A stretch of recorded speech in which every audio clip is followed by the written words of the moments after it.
नमस्कार साथियों, infusion notes के ऑनलाइन प्लेटफॉर्म पे एक बार फिर से आपका स्वागत है। राजस्थान डेली करंट अफेयर के सेशन में आज अपन 9 से लेकर 11 फरवरी 2025 तक का जो भी राजस्थान का मोस्ट इंपोर्टेंट करंट अफेयर है उसको डिटेल एनालिसिस, स्टैटिस्टिक्स जीके और सूजस की पत्रिका के साथ कवर करने वाले हैं। एक चीज़ आपको पता होना चाहिए, संडे को तो अपनी वैसे क्लास नहीं होती है। मंडे को सर कल क्लास आपने क्यों नहीं ली थी? कल आपको पता होना चाहिए, कल अपना एक वीडियो आया था यूट्यूब पे जिसमें अपन ने ये चर्चा की थी कि जो अभी आरएस का एग्जाम हुआ है राजस्थान के अंदर, उसमें इन्फ्यूजन नोट्स के नोट्स में से कितने क्वेश्चन है जो एज इट इज मैच हुए हैं, उस पर अपन ने डिस्कस किया था। और उसमें मैंने आपको बताया था 87 question as it is match हुए हैं और उसमें राजस्थान और इंडिया करंट अफेयर के 99% क्वेश्चन है वो अपनी क्लास में से आए थे। एक क्वेश्चन था वो अपनी क्लास में से नहीं था, बाकी सारे करंट अफेयर के क्वेश्चन अपनी क्लास में से डिटो छपे थे। जिस फॉर्मेट में मैं आपको क्वेश्चन देता हूँ सेम उसी फॉर्मेट में से आए थे। ठीक है, इतना टफ आरएस का पेपर होते हुए भी सारी चीज़ें अपन ने कवर की हैं, आगे भी कंटिन्यू करते रहेंगे। डेली इंडिया और राजस्थान की करंट अफेयर में जुड़ जाया करो। चलिए पहले आज की क्लास को शुरू करते हैं। मैं आपको प्रतिदिन यही कहता हूँ, इस क्लास की पीडीएफ ले लेना, क्योंकि पीडीएफ में प्रत्येक क्वेश्चन के नीचे डिटेल एनालिसिस, जहां पर सारे क्वेश्चन कवर होंगे उसके नीचे सूजस की पत्रिका मिल जाएगी। आज का पहला क्वेश्चन क्या है? राजस्थान में दूसरा फ्लाइंग स्कूल कहाँ खोला जाएगा? राजस्थान के अंदर एक पहले फ्लाइंग स्कूल खोला जा चुका है किशनगढ़ के अंदर। किशनगढ़, जिसको अपन मार्बल मंडी के नाम से जानते हैं, अजमेर में पड़ता है किशनगढ़। किशनगढ़ अजमेर में राजस्थान का पहला फ्लाइंग स्कूल खोला जा चुका था। अब दूसरा फ्लाइंग स्कूल है वो भीलवाड़ा के हमीरगढ़ में खुलेगा। कहां पर? हमीरगढ़। हमीरगढ़ कहां पड़ता है? भीलवाड़ा के अंदर।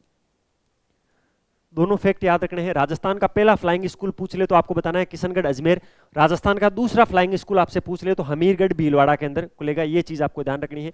सबसे इंपॉर्टेंट क्या है, ये दो जिलों की सीमा पर बनेगा। हमीरगढ़ का जो फ्लाइंग स्टेशन होगा वो दो जिलों पर बनेगा। इसके लिए 185 बीघा जमीन है उसका आवंटन कल कर दिया गया है। ठीक है, और जो 185 बीघा जमीन है उसकी लीज अगले 3 साल के लिए पट्टे पर चढ़ा दी गई है। 30 साल के लिए 185 बीघा जमीन का भूमि आवंटन कल हो गया है, जहां पर राजस्थान का दूसरा फ्लाइंग स्कूल खुलेगा। ये भीलवाड़ा हमीरगढ़ में है, दो जिलों की सीमा पर ये बनाया जाएगा। और राजस्थान का पहला फ्लाइंग स्कूल अगर आपसे पूछ ले तो आप बताओगे किशनगढ़ अजमेर के अंदर है। दोनों फ्लाइंग स्कूल आपको अच्छे से याद करने हैं, क्योंकि दो ही तो फ्लाइंग स्कूल है राजस्थान में और यहां से क्वेश्चन फंस सकता है। अगला क्वेश्चन,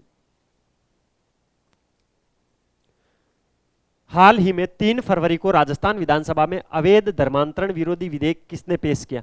देखिए ये जो विधेयक है अवैध धर्मांतरण विरोधी विधेयक, ये यहाँ पर आने से पहले, विधानसभा में आने से पहले मैंने आपको अच्छे से एक दिन सूजस की पत्रिका में आया था, मैंने अच्छे से पढ़ के आपको कवर करवाया था।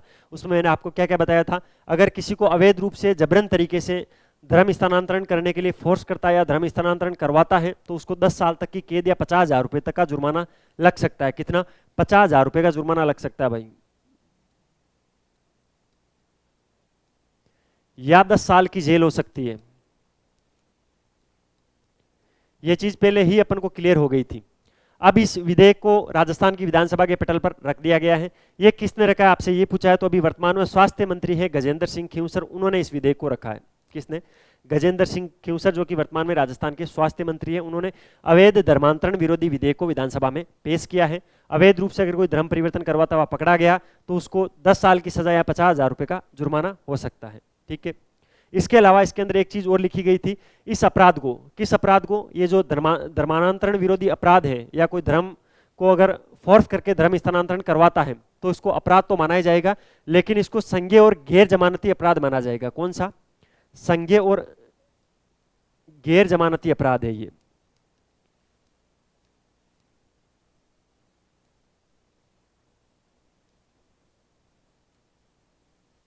इसको संज्ञेय और गैर जमानती अपराध माना जाएगा। सबसे इंपॉर्टेंट चीज है ये पूछी गई है। इस प्रकार के स्टेटमेंट आरएस के अंदर, एसआई के अंदर, पटवार ग्राम सेवक में आते हैं कि इनमें से कौन कौन से कथन सही है, तो आपको ध्यान रखना है।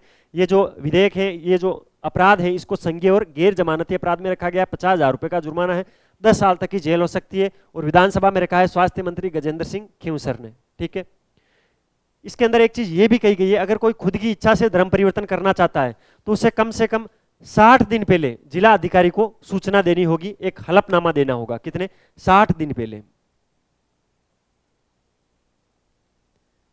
किसको देना है ये इंपॉर्टेंट एग्जाम में ये पूछा जाएगा, जिला अधिकारी को।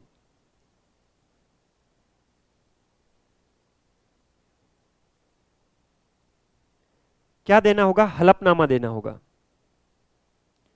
यानी आपको, आप जिस जिले में हो, आपका जो जिला अधिकारी है उसको एक हल्फनामा देना होगा 60 दिन पहले कि मैं मेरी इच्छा से धर्म परिवर्तन कर रहा हूं, तभी आप धर्म परिवर्तन कर सकते हो। तो ये विधेयक है, विधानसभा के अंदर आ गया है। इस विधेयक को लेकर ये जो मैंने 3-4 चीजें बताई एग्जाम में पूछी जा सकती है। 10 साल की कैद, 50,000 रुपये जुर्माना, ठीक है। अपराध कैसा है, संज्ञेय और गैर जमानती है। अगर आप अपनी इच्छा से करना चाहते हो तो 60 दिन पहले जिला अधिकारी को एक हलफनामा देना होगा। ये चीज आपको ध्यान रखनी है। अब चलते हैं नेक्स्ट क्वेश्चन पे। अगला क्वेश्चन क्या है, राजस्थान में किस कृषि विज्ञान केंद्र को बेस्ट केवी के अवार्ड से सम्मानित किया गया? कौन सा अवार्ड? बेस्ट केवी के अवार्ड किसको दिया गया, आपसे ये पूछा गया है, ठीक है। तो ये दिया गया भीलवाड़ा को। इसमें उदयपुर भी तो राइट हो सकता है ना सर, उदयपुर नहीं हो सकता है? पूरा मैटर समझो, आपने आधा पढ़ा है अभी इसको। राजस्थान का जो भीलवाड़ा कृषि विज्ञान केंद्र है उसको बेस्ट केवी के अवार्ड दिया गया है। जो महाराणा प्रताप कृषि एवं प्रौद्योगिकी विश्वविद्यालय उदयपुर है उसके अधीन काम करता है ये कृषि विज्ञान केंद्र भीलवाड़ा। किसके अधीन काम करता है? उदयपुर के अंदर मैंने एक संस्था बताई जिसका नाम बताया मैंने आपको, महाराणा प्रताप कृषि एवं प्रौद्योगिकी विश्वविद्यालय उदयपुर, उसके अधीन काम करता है कृषि विज्ञान केंद्र भीलवाड़ा। उन्होंने किसानों के बीच तकनीकी नवाचार, कृषि के अंदर तकनीकी नवाचार है उसको प्रभावी किया, उसके लिए बेस्ट केवी के अवार्ड से सम्मानित किया गया, ठीक है। यह पुरस्कार एग्रीमीट फाउंडेशन, भारत सरकार द्वारा आयोजित NURTI जो न्यूट्रन 2025 है, अंतर्राष्ट्रीय कृषि सम्मेलन है, जो कि 20 और 21 फरवरी को होना है। पंजाब के संगूमर में स्थित जो भाई गुरदास ग्रुप ऑफ इंस्टीट्यूट है वहां पर इस कार्यक्रम का आयोजन होना है। इस कार्यक्रम के अंदर इसको दिया जाएगा। आपसे ये पूछा जाएगा कि ये किसको दिया गया है, क्वेश्चन इसी फॉर्मेट में आने की संभावना है। आप यहाँ पर उदयपुर मत कर देना, मुझे बस इतना ही खतरा है आपसे, जो आप नहीं करोगे। मुझे आप पर पक्का विश्वास है, आपने ये चीज अच्छे से याद कर लिया, आपने इस चीज के कंसेप्ट को क्लियर कर लिया है। अगला क्वेश्चन, हाल ही में 38वें राष्ट्रीय खेलों में बीकानेर की मोनिका जाट ने साइकिलिंग में कौन सा पदक जीता है? एक मोस्ट इंपोर्टेंट क्वेश्चन यहाँ पर ये पुट होगा, मोनिका जाट का संबंध किससे है? तो आपको ध्यान रखना है ये साइकिलिंग की खिलाड़ी है। किसकी है? साइकिलिंग की।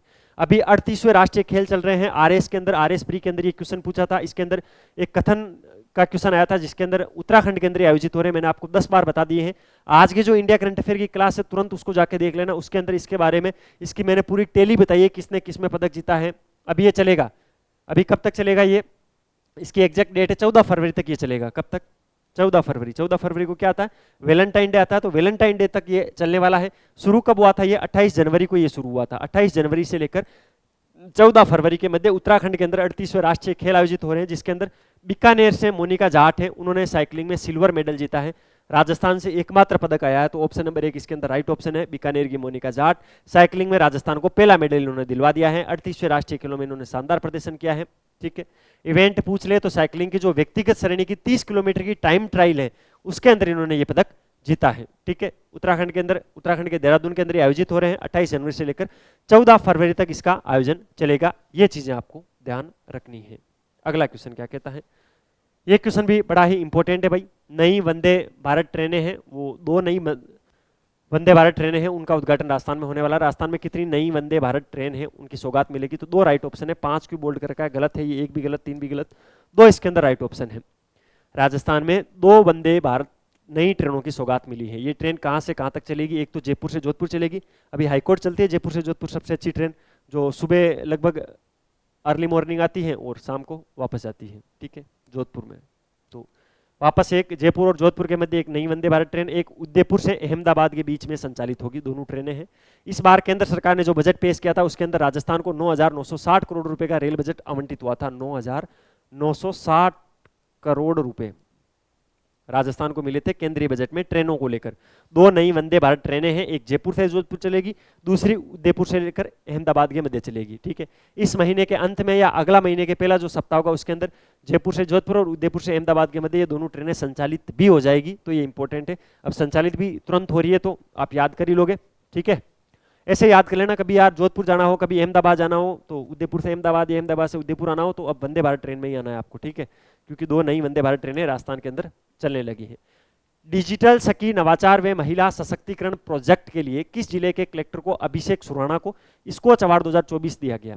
देखो, स्कोच अवार्ड 2024 किसको दिया गया? अभिषेक सुराणा को। अभिषेक सुराणा है क्या? अभिषेक सुराणा है डीएम, डिस्ट्रिक्ट मजिस्ट्रेट, जिला कलेक्टर है। अब ये कहां के जिला कलेक्टर है, आपसे ये पूछा है, और इतने डीप में क्वेश्चन पूछे जाते हैं। ये चूरू जिले के, कहां के? चूरू के जिला कलेक्टर, चूरू के डीएम है, उनको, इनका नाम है अभिषेक सुराणा, और इनको स्कॉच अवार्ड दिया गया 2024 के लिए डिजिटल सखी नवाचार में महिला सशक्तिकरण प्रोजेक्ट के लिए दिया गया है। इसको आप ध्यान रखना, किसके लिए? डिजिटल सखी नवाचार में महिला सशक्तिकरण प्रोजेक्ट के लिए इनको ये दिया गया है। नाम है अभिषेक सुराणा और चूरू जिला कलेक्टर है अभिषेक सुराणा। 15 फरवरी को Silver Oak Hall India Habitat Centre New Delhi के अंदर जो 100वां स्कॉच समिट अवार्ड होगा उसके अंदर इनको ये अवार्ड दिया जाएगा, ठीक है। तो 100वें स्कॉच समिट के अवार्ड कहां पर दिए जाएंगे? नई दिल्ली के अंदर दिए जाएंगे। Silver Oak Hall India Habitat Centre बना हुआ है नई दिल्ली के अंदर, वहां पर 15 फरवरी को इसका आयोजन होगा। 14 फरवरी को वैलेंटाइन डे, उससे अगला दिन। आपको जल्दी याद रहता है ना। 14 फरवरी तक क्या चलेंगे, कौन से खेल चलेंगे, जल्दी से कमेंट बॉक्स में बताओ। और अभिषेक सुराणा डीएम है, डिस्ट्रिक्ट मजिस्ट्रेट है, इनको यह अवार्ड दिया जाएगा। सुजस की पत्रिका क्या कहती है भाई? मुख्यमंत्री श्री भजनलाल शर्मा की अध्यक्षता में प्रयागराज में मंत्री परिषद की बैठक आयोजित हुई। कहां पर? प्रयागराज में भी महाकुंभ चल रहा है, वहां पर अंशकालिक पुजारियों का मानदेय बढ़ाकर 7500 रुपए प्रतिमाह किया गया। भाई जो अंशकालीन पुजारी थे उनका मानदेय बढ़ा दिया गया है और 7500 रुपए महीना इनका मानदेय कर दिया गया है। महाकुंभ में संगम स्थल पर स्नान के बाद प्रयागराज स्थित राजस्थान मंडपम में मुख्यमंत्री श्री भजनलाल शर्मा की अध्यक्षता में शनिवार को मंत्रिपरिषदीय बैठक आयोजित की गई। 144 वर्षों के अंतराल पर हो रहे महाकुंभ के दौरान आयोजित इस बैठक में देवस्थान विभाग से जुड़े कई महत्वपूर्ण निर्णय किए गए। मंत्रिपरिषद की बैठक में देवस्थान विभाग के प्रत्यक्ष प्रभार श्रेणी के 390 मंदिरों एवं आत्मनिर्भर श्रेणी के 203 मंदिरों में सेवा पूजा, भोग प्रसाद, उत्सव, पोशाक, जल एवं प्रकाश सुरक्षा संचालन व्यवस्था आदि के लिए भोगराज को दोगुना करते हुए 3000 रुपए प्रति मंदिर प्रति माह किए जाने का निर्णय लिया गया है। तो भाई 3000 रुपए मंदिरों को प्रति माह सरकार देगी। एक और महत्वपूर्ण फैसला करते हुए देवस्थान विभाग ने प्रत्यक्ष प्रभार एवं आत्मनिर्भर मंदिरों में कार्यरत अंशकालिक पुजारियों को दिए जा रहे मानदेय को 5000 रुपए से बढ़ाकर 7500 रुपए कर दिया। यही चीज पकड़वानी थी, 5000 से बढ़ाकर कितना मानदेय कर दिया गया है? 7500 रुपए कर दिया गया है। ये इंपॉर्टेंट है। देवस्थान विभाग के प्रबंधित एवं नियंत्रित राजकीय प्रत्यक्ष प्रभार के 6 मंदिर तथा आत्मनिर्भर श्रेणी के 26 मंदिरों के जीर्णोद्धार, मरम्मत एवं विकास कार्यों के लिए 101 करोड़ रुपए आवंटित किए जाएंगे। भगवान के चढ़ता है तो 100 रुपए का प्रसाद थोड़ी चढ़ाते हैं, 101 रुपए के चढ़ाते हैं ना, उस प्रकार राज्य के बाहर स्थित देवस्थान विभाग के मंदिरों का सर्वे करवाते हुए इनकी वास्तविक संख्या पता कर इन्हें सूचीबद्ध किया जाएगा। जीर्ण शीर्ण हो चुके ऐसे मंदिरों के जीर्णोद्धार के लिए 25 करोड़ रुपए दिए जाएंगे। इन निर्णयों की स्वीकृति मंत्रिपरिषद की बैठक में प्रदान। ये 25 करोड़ जो राजस्थान से बाहर राजस्थान के मंदिर है ना, उन पर दिए जाएंगे। बात ऐसी है। चलो आगे क्या है? चित्तौड़गढ़ मुख्यमंत्री श्री भजनलाल शर्मा पशुपतिनाथ महादेव मंदिर में मूर्ति प्राण प्रतिष्ठा समारोह में शामिल हुए। तो आपको यह पूछा जाएगा पशुपतिनाथ महादेव मंदिर कहां पर है? चित्तौड़गढ़ के अंदर है। विकसित और उत्कृष्ट राजस्थान हमारी प्राथमिकता है। अन्नदाता किसानों के सशक्तिकरण के लिए राज्य सरकार प्रतिबंधित है। ये काम किया है, इंपॉर्टेंट है। प्रधानमंत्री के नेतृत्व में विकास भी और विरासत भी, ये भी चीजें ध्यान रखना। मंदिरों को लेकर यहाँ पर जो किया है, किसानों को लेकर जहाँ ये जो किया है, यहाँ से पूछा जा सकता है, ठीक है। ये आरसीपी, यमुना जल समझौता, देवास परियोजना जैसे निर्णयों से पानी आवश्यकताओं को पूर्ति की जाएगी। हमने प्रदेश की आवश्यकताओं को समझने हेतु पहले बिजली पानी की आवश्यकताओं पर काम किया है। क्या क्या काम किया है किसानों को लेकर, वो सारी बोल वचन की बातें, कोई भी यहाँ पर इंपॉर्टेंट फैक्ट बनता नहीं है। ये था भाई 9 से लेकर 11 फरवरी 2025 तक का मोस्ट इंपोर्टेंट करंट अफेयर, जिसको मैंने आपको डिटेल एनालिसिस, स्टैटिक्स, जीके और सुजस की पत्रिका के साथ कवर करवाया। अब आपको ये जानना है ये पीडीएफ कैसे मिलेगी। ये नंबर है 9887809083। इस पर आपको कॉल या मैसेज करना है। सर आपकी जो डेली करंट अफेयर की क्लास होती है उसके में पीडीएफ चाहिए, बिल्कुल फ्री ऑफ कॉस्ट आपको पीडीएफ मिलेगी। एक बार मैसेज कर देना, फिर डेली की डेली इंडिया और राजस्थान की करंट अफेयर आपको मिलती रहेगी, ठीक है। बाकी चैनल को सब्सक्राइब कर देना, वीडियो को लाइक कर देना, अपने दोस्तों के साथ शेयर कर देना, अच्छे अच्छे कमेंट किया करो जिससे मुझे अच्छा लगता है। मिलते हैं कल फिर नए सेशन के साथ, तब तक अपनी तैयारी जारी रखो, अपने स्वास्थ्य का ध्यान रखो। टेक केयर, जय हिंद। हाँ, ये पीडीएफ लेना है तो पीडीएफ थोड़ा मन लगा के पीडीएफ को ले लेना और उसको 1-2 बार पढ़ लेना, क्योंकि आरएस के अंदर भी सारे क्वेश्चन आए थे और आगे भी सारे क्वेश्चन आएंगे, ठीक है। Okay bye.